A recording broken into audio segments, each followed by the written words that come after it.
Cuando era un niño tenía pavor a la oscuridad. Todavía lo hago, pero cuando tenía más o menos 6 años no podía pasar una noche entera sin llorar para que alguno de mis padres buscara debajo de mi cama o en mi armario a cual fuera el monstruo que pudiera estar esperando para comerme. Incluso con una luz de noche todavía veía figuras oscuras moviéndose en las esquinas de mi habitación, o caras extrañas mirándome desde la ventana.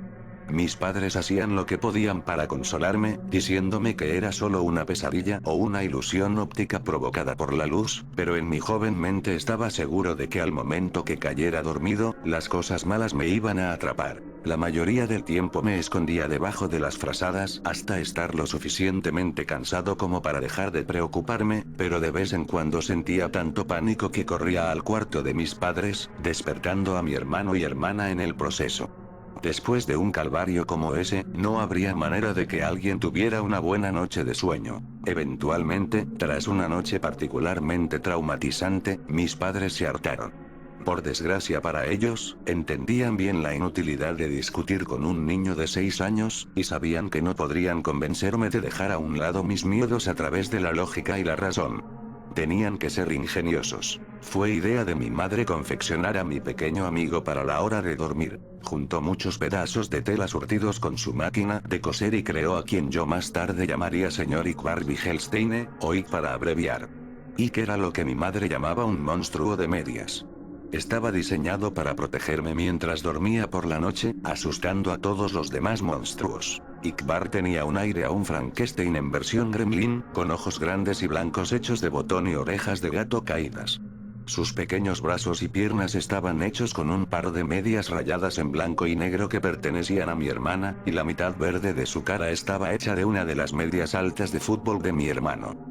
Su cabeza podría ser descrita como bulbosa, y por boca mi mamá le había cosido un pedazo de tela blanca, y bordado en forma de zigzag una amplia sonrisa de dientes afilados.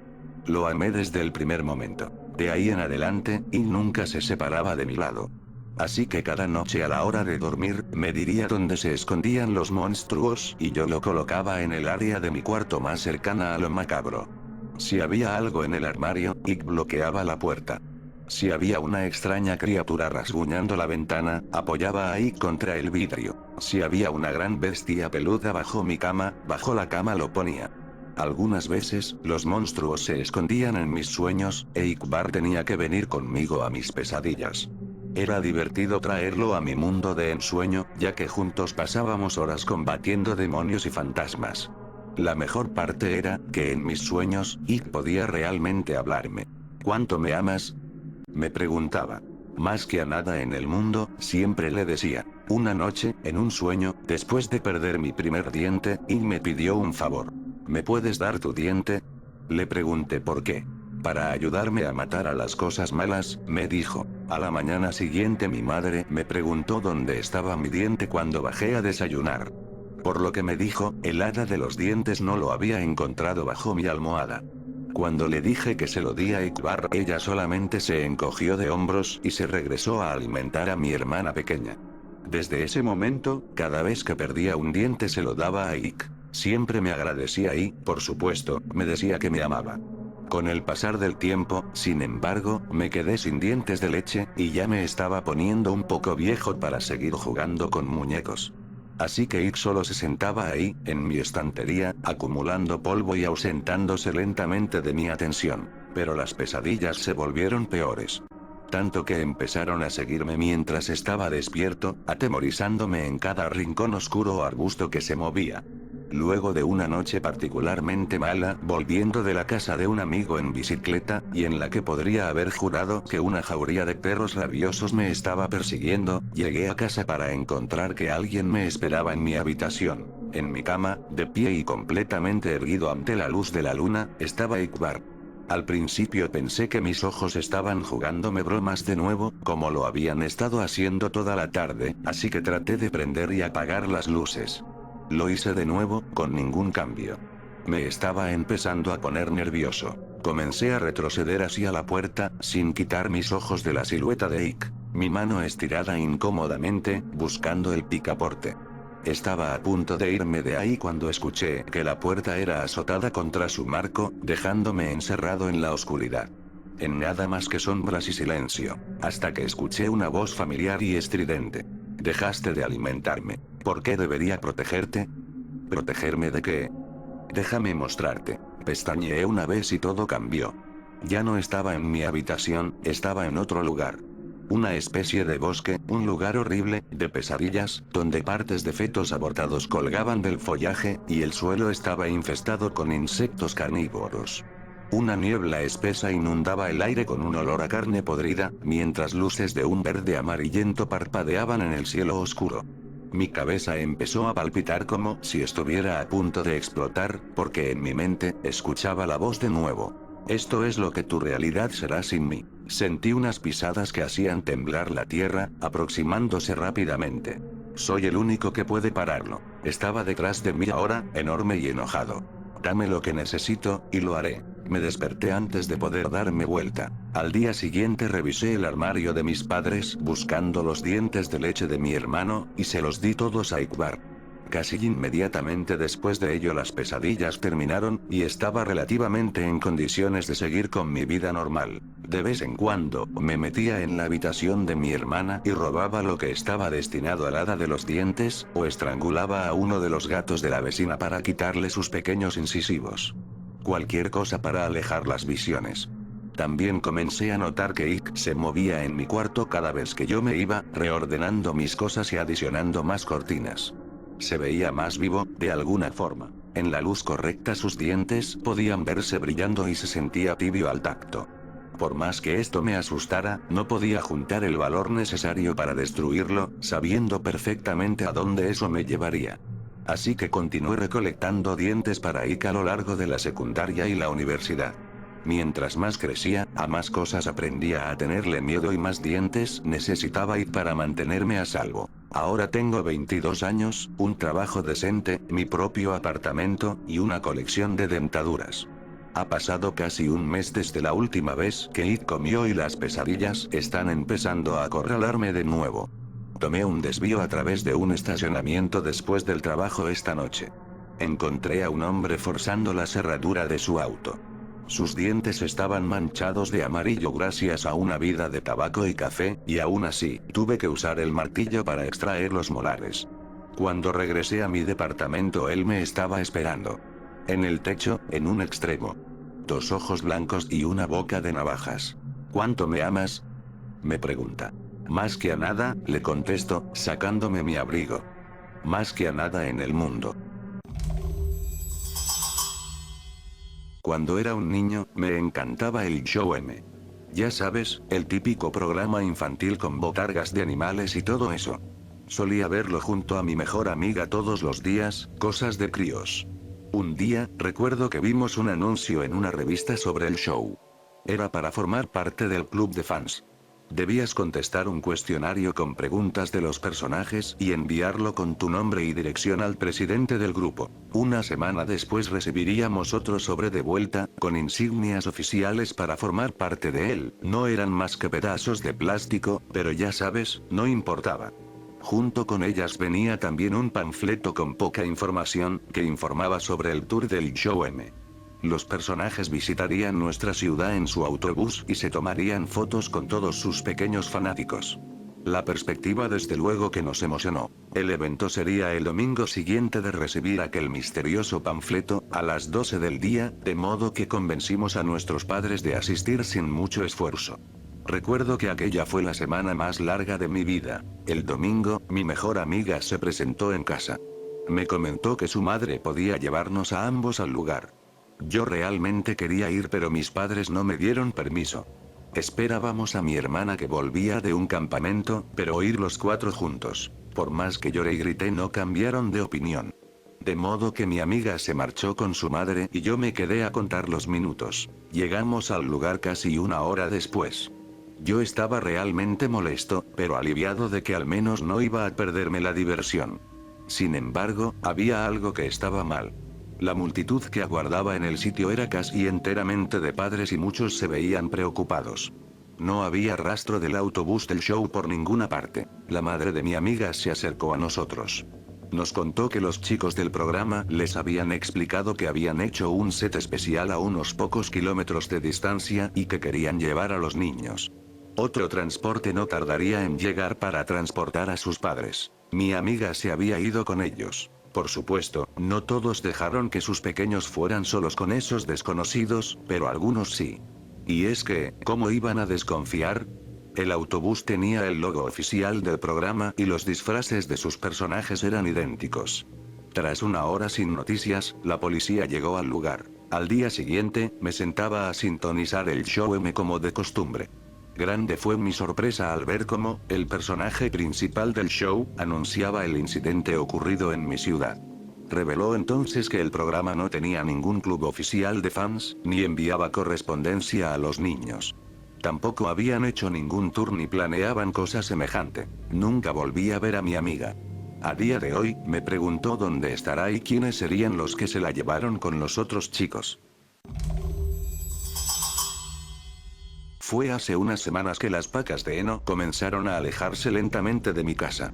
Cada mañana al despertar, cada una de ellas se había movido unas cuantas decenas de metros de donde habían estado antes. Asumí que se trataba de bromistas sin nada más que hacer. Así que lo ignoré. Al cabo de unos días, las pacas comenzaron a acercarse a los límites de la granja. Me cansé del juego para entonces, y decidí empujarlas de vuelta. Me tomó una tediosa hora dejarlas cerca de la casa, y para cuando había terminado, me sentía listo para romperle el cuello a cualquier pequeño idiota que intentase fastidiarme. La mañana siguiente, encontré a todos y cada uno de mis caballos decapitados. El olor fue lo que me despertó. Cada uno yacía a un costado de su caballeriza, y no había signos de las cabezas. Pasé el resto del día limpiando el desastre y enterrando los restos. Fue cuando acabé, que noté que todas las pacas de heno habían vuelto a donde las dejaron el día anterior, dispersas a lo largo de los campos. Esta vez las dejé ahí. Esa noche me senté en el porche, escopeta en mano y con un tarro de café a mi lado. Permanecí por horas, inspeccionando los campos para ver si lograba dar con quien había movido mis pacas. Finalmente, estaba comenzando a dormirme. Y lo habría hecho, de no ser porque escuché un ruido y el crujir de los árboles de los bosques cercanos. Me levanté, con el corazón palpitando de emoción, esperando capturar por fin al bastardo.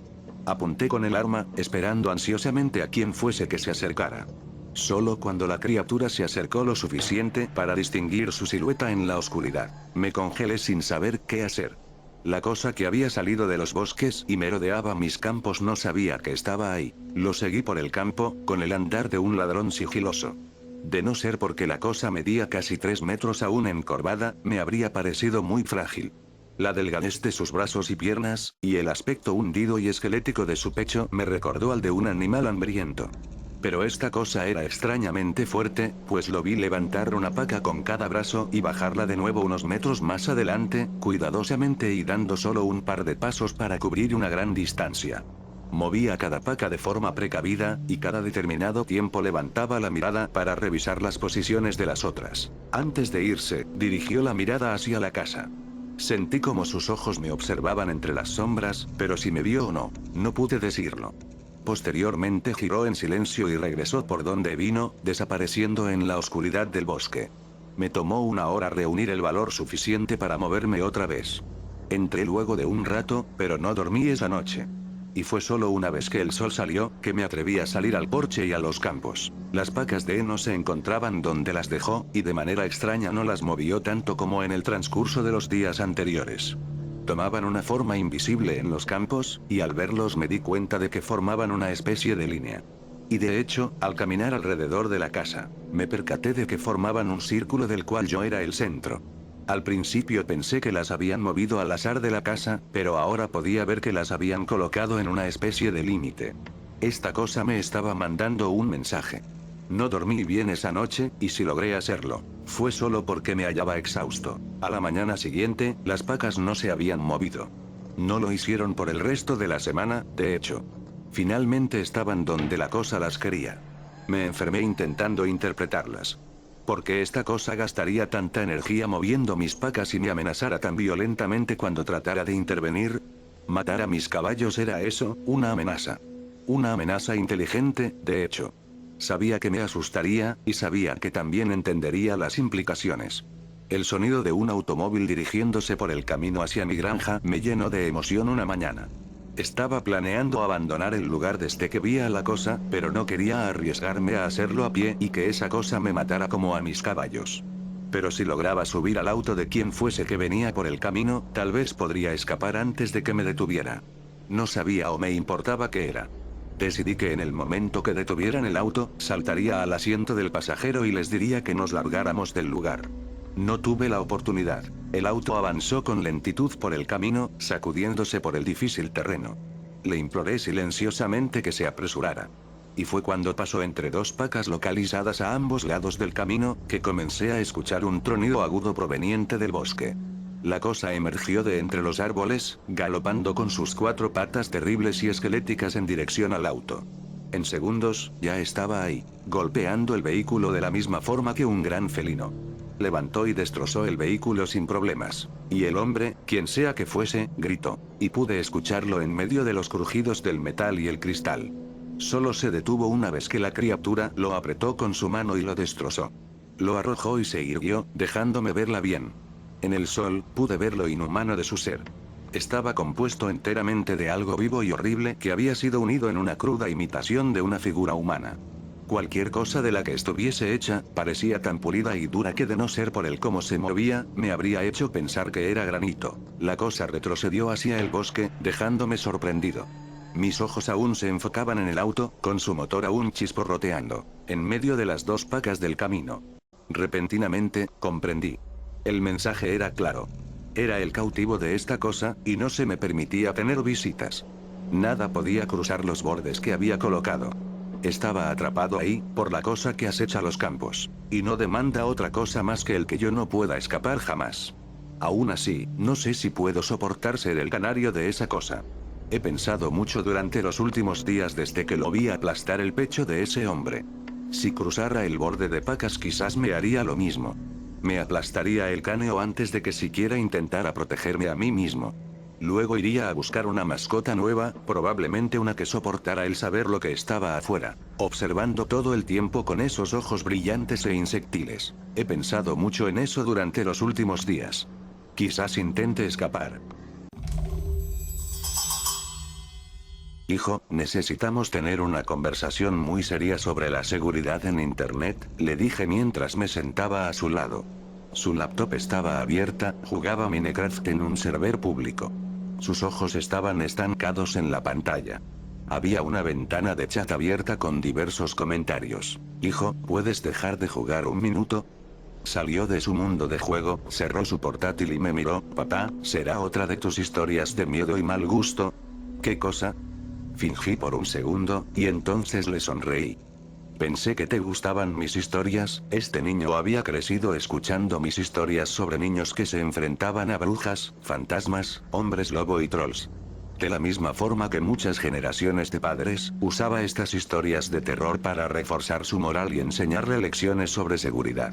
Los padres solteros como yo deben emplear todas las herramientas a su disposición. Frunció el ceño, eran divertidas cuando tenía 6 años, pero ahora me estoy haciendo grande, ya no me asustan.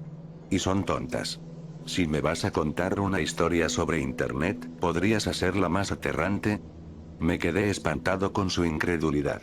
Él cruzó los brazos en señal de rechazo. Papá, ya tengo 10 años, puedo lidiar con eso. Está bien, lo intentaré. Érase una vez un niño llamado Colby, su expresión me indicó que no se había aterrado con el tema de introducción. Suspiró y siguió escuchando una historia más de su padre. Yo continué. Colby navegaba por varios sitios web para niños. Después de un tiempo pasó a conversar con otros compañeros que encontraba en sus juegos en línea. Fue ahí que hizo amistad con un niño de 10 años llamado Helper 23. Tenían en común los mismos juegos y programas de televisión, se reían de las travesuras que hacían, exploraban nuevos juegos juntos. Después de varios meses de amistad, Colby le obsequió a Helper 23 6 diamantes en el juego que estaban jugando. Fue un regalo muy generoso. El cumpleaños de Colby estaba cerca y Helper 23 quería enviarle un regalo en la vida real. Colby creyó que no tenía nada de malo si daba su dirección a Helper 23, ya que había prometido no darle su dirección nunca a los extraños. Helper 23 le prometió que no se lo diría a nadie, y que así podría enviarle el paquete. Pausé la historia y le pregunté a mi hijo, ¿crees que fue una buena idea? No. Respondió mientras agitaba la cabeza vigorosamente. Bueno, tampoco Colby. Se sintió culpable por haber dado su dirección, y su culpa comenzó a crecer, y crecer. Para el momento en que se ponía el pijama a la noche siguiente, su culpa y su miedo eran más grandes que cualquier otra cosa en su vida. Decidió que les contaría la verdad a sus padres. El castigo sería severo, pero tendría la conciencia tranquila. Se metió en su cama mientras esperaba que sus padres fueran a cubrirlo. Mi hijo sabía que la parte aterradora estaba por llegar. A pesar de su conversación donde aseguró que no tenía miedo de esas cosas, se inclinó hacia el frente con sus ojos bien abiertos.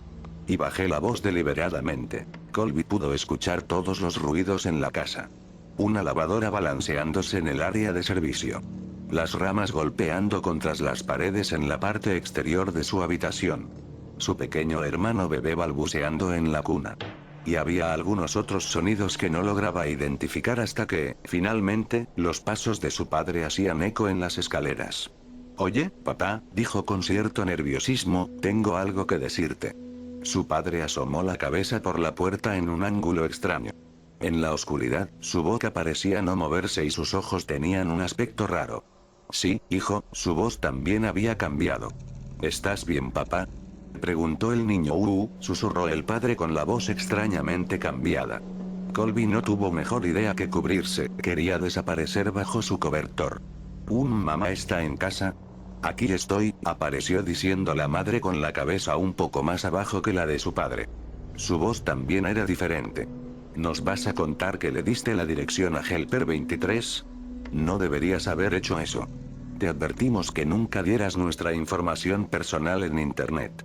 Ella continuó, él no era un niño de verdad. Solamente fingía ser uno. ¿Sabes lo que hizo? Vino hasta nuestra casa, derribó la puerta y nos asesinó. Solo para poder pasar un tiempo contigo. Un hombre gordo con una chaqueta empapada de sangre apareció en la habitación sosteniendo dos cabezas cercenadas. Colby gritó y se quedó sin aliento mientras el hombre arrojaba las dos cabezas en el suelo y sacaba un cuchillo. Mi hijo también gritó. Cruzó las manos a la defensiva sobre su rostro. Pero apenas estábamos comenzando con la historia. Después de varias horas, el niño agonizaba y sus gritos se habían convertido en gemidos. El asesino pudo escuchar los balbuceos del bebé en el otro cuarto y retiró el cuchillo del cuerpo de Colby. El bebé tendría un trato especial, nunca antes había asesinado a un bebé y estaba emocionado con la oportunidad. Helper 23 dejó a Colby para que muriera y siguió los llantos por la casa hasta el cuarto del pequeño. En la habitación caminó hasta la cuna, tomó al bebé y lo sostuvo por los brazos. Llevó al niño hasta una mesa para tener una mejor apreciación de lo que iba a hacer. Pero mientras sostenía al bebé el llanto se detuvo. El niño lo miró y le sonrió. Helper 23 nunca había tenido un bebé. Arrulló lentamente al niño como un profesional en su regazo. Se limpió la mano llena de sangre en el cobertor para poder apretar las mejillas del pequeño. Hola pequeño individuo, la furia y el sadismo se habían convertido en algo más agradable y tranquilo. Helper 23 salió de aquella habitación, llevó al bebé a su casa, le dio el nombre de William y lo crió como si fuera su hijo. Después de terminar la historia, mi hijo estaba visiblemente aterrado. Me dijo tartamudeando, pero papá, mi nombre es William. Le guiñé un ojo y le pasé una mano por el cabello. Por supuesto, hijo. William corrió a su cuarto llorando de miedo. Pero en el fondo creo que le gustó la historia.